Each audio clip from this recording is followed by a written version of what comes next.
伫咧台中已经创团超过半世纪的布袋戏团三星阁，日暗时这仓库算是熊熊发生火灾。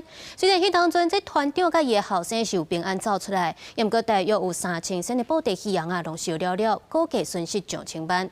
而且也表示讲，即摆因为有3C 的产品，或者的传统戏剧渐渐衰微，但过来发生灾害，互剧团的经营会愈面临着困难。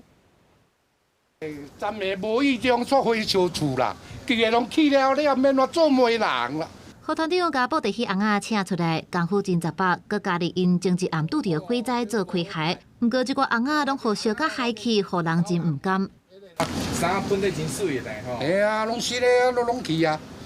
代志发生伫日暗时，三星阁伫台中西屯的铁厝仓库发生火灾，火势拖甲无法度收煞。 警消出动30多人，开1点外钟才把火拍花，大约3000身的翁仔拢乌有去。团长表示，说来表演定就受影响。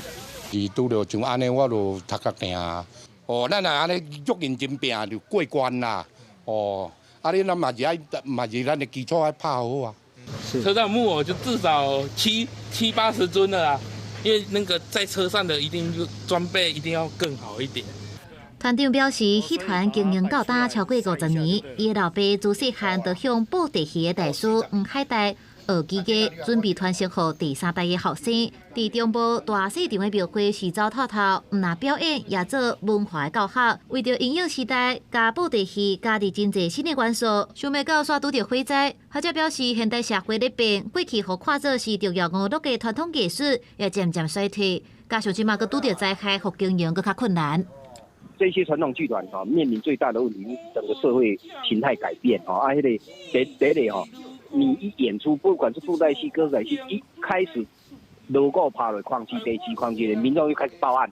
那现在休闲娱乐越来越多元，所以相对的他们就演出的机会就会减少啊。亲像云门舞集加纸风车剧团，进前也拄过火灾。立中市文化局表示，除了互因慰问金，也协助剧团申请文化部的技能补助。公司新闻采访报道。